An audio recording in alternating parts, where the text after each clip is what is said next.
Hello, my friends. Earlier, we used to see the Russians fighting for every Ukrainian position, and there were intense battles over every single village.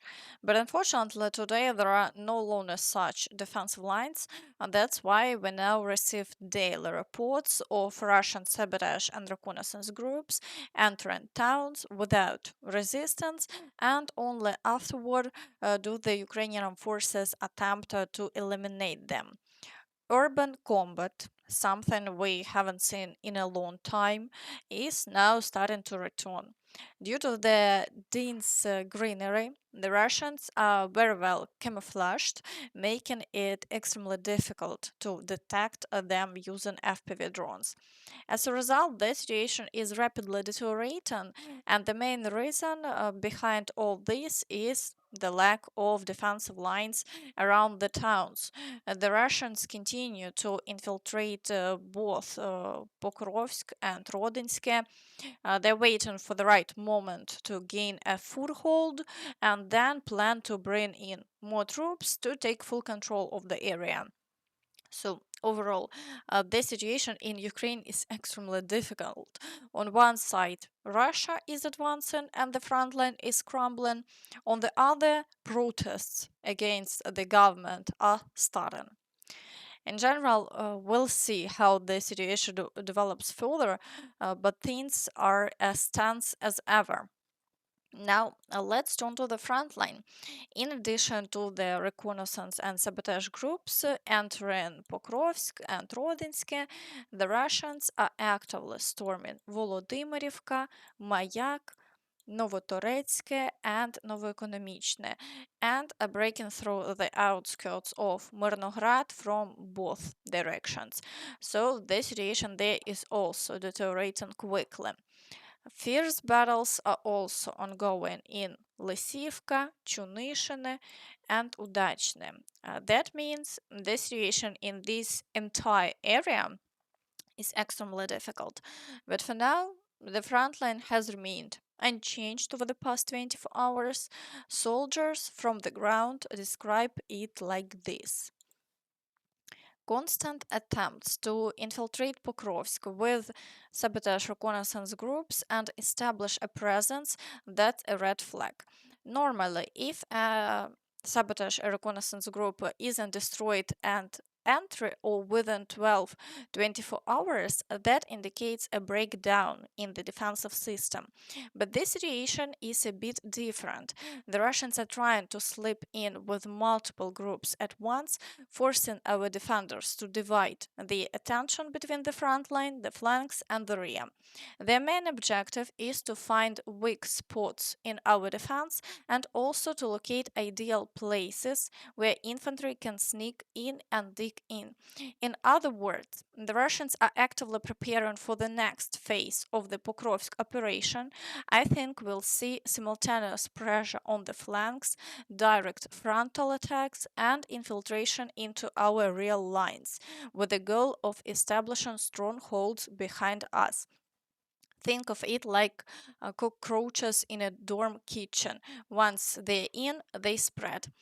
If done consistently and at scale, eventually one position will fall, then another, and so on.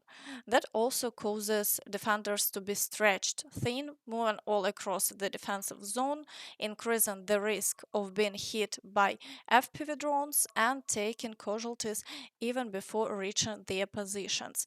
The Russians don't care about losses. They have enough infantry to keep pushing non-stop, and unfortunately, this tactic actually works. The Russians are apparently ready to sacrifice as many troops as needed for Pokrovsk and Myrnohrad. In the Novopavlivka direction, Russian forces are attempting to break through near Dachne, Novokhadske, and are actively assaulting Alexandrograd and Voskresenka. So far, there have been no changes over the past 24 hours, but activity in this sector remains high and the Russians are continuing efforts to advance. Soldiers on the ground describe the situation like this: Novopavlivka direction. The Russians are trying to gain a foothold in the forest strips near Muravka, but our guys regularly drive them out using artillery and unmanned aerial vehicles. The situation is fluid with no clearly defined frontline movement on either side. A flanking threat from the southeast still remains.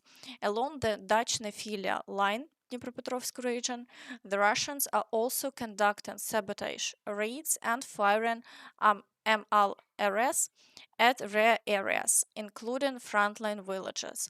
Around Filia, the Russians are using guided aerial bombs and artillery. There are no signs of a breakthrough attempt for now, but increased drone reconnaissance suggests preparations for future maneuvers and advances. Meanwhile, the Russians are trying to push through open fields between Novoukrainka and Orikhovo, where we still hold several forest belts and groves. We've lost part of the three lines closer to Orikhovo. The Russians advanced about 200 meters there and are trying to entrench themselves in the ravines. North of Novoukrainka, we are still holding the line. In the Velyka Novosilka direction, the Russians are attempting to break through near Shevchenko village and are also attacking Timyrivka. However, there have been no confirmed changes on the ground in the past 24 hours. In the Zaporizhzhia direction, Russian forces are attempting to break through near Kamianske and are shelling Stepnohirsk, which they are likely planning to advance on in the near future. So far, there have been no territorial changes over the past 24 hours. However, the situation here is starting to escalate gradually due to the capture of Kamianske by the Russians. In the Kherson direction, Russian forces are trying to advance through the islands and are shelling the right bank of the Dnipro River. For now, there have been no confirmed changes over the past day as the Ukrainian forces continue to repel all attacks. Now, moving to the Kostyantynivka direction. Here, Russian forces continue assaulting Pretechene and are pushing toward Bilahora.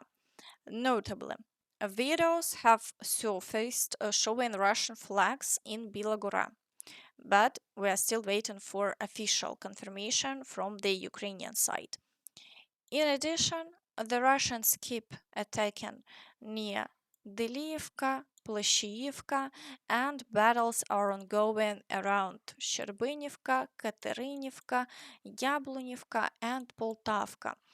This situation is very serious, and the Russians are gradually breaching defensive lines as they attempt to advance toward Kostyantynivka. In the Siversk direction, Russian troops are attacking Serebryanka and trying to break through near Gorogorivka, Verkhnyo-Kamianske, and Fedorivka. However, Russian activity here remains moderate, just a few assaults per day, and the front line remains unchanged for now. In the Lyman direction, Russian forces are attempting assaults on Dvorichna, Ямполівка, Колодязі, Шандриголове, Середнє, and Novy Mir, and are pushing through the area around Kharkivka. There has been a breakthrough across open fields, but so far no new assaults have been recorded toward Lozove. Most likely, the Russians are now digging in and bringing in fresh reserves to prepare for future offensive operations. In the Borova direction, the Russians are storming Zeleny High and Boguslavka but have failed to make further progress, and the situation remained unchanged over the past 24 hours. In the Kupyansk direction, Russian forces are attacking the outskirts of Kupyansk, Holubivka, and attempting to break through near Pyshane. However, despite a significant expansion of the Great Zone, they are unable to secure new positions due to Ukrainian resistance, and the front line remains unchanged. In the Dvorichna direction, the Russians are pushing toward Doroshivka, Kutkivka, and advancing near Kamianske and Stroyevka. Activity in this area has increased, but so far the Russians haven't been able to advance further, and the Ukrainian forces are successfully repelling all attacks. In the Velykyi Burluk direction, Russian forces didn't conduct any assaults, and the situation remained unchanged over the past 24 hours. In the Kharkiv direction, the situation remains stable for now. No new assaults were reported by Russian forces. Fighting continues in Vovchansk, but the front line remains the same, and overall activity in the area is low. In the Sumy direction, Russian forces launched over 20 assaults within 24 hours, attempting to break through near Oleksiivka, Yablonivka, and Loknya, and across the border. Attempts to breach the border near the village of Tetkine were also recorded. It's clear that the Russians are not holding back on reserves and are trying to create a buffer zone. However, they haven't achieved significant success, and the front line hasn't changed over the past day.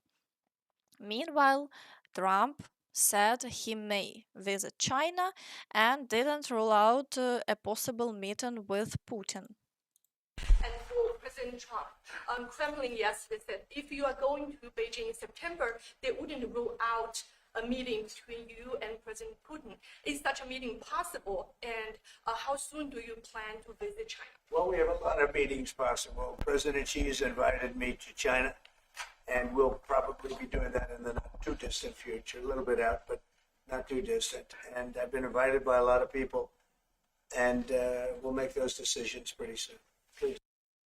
At the same time, the US ambassador to NATO said that China should be held accountable for subsidizing the war.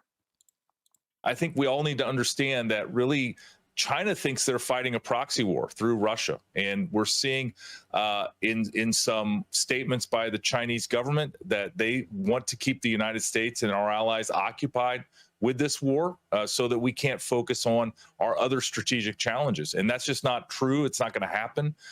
China, I think, is miscalculated, but I think they need to be called out for their subsidizing this killing that is happening on the battlefields in Ukraine. Stay tuned to see how the situation develops and let me know your opinion in the comments.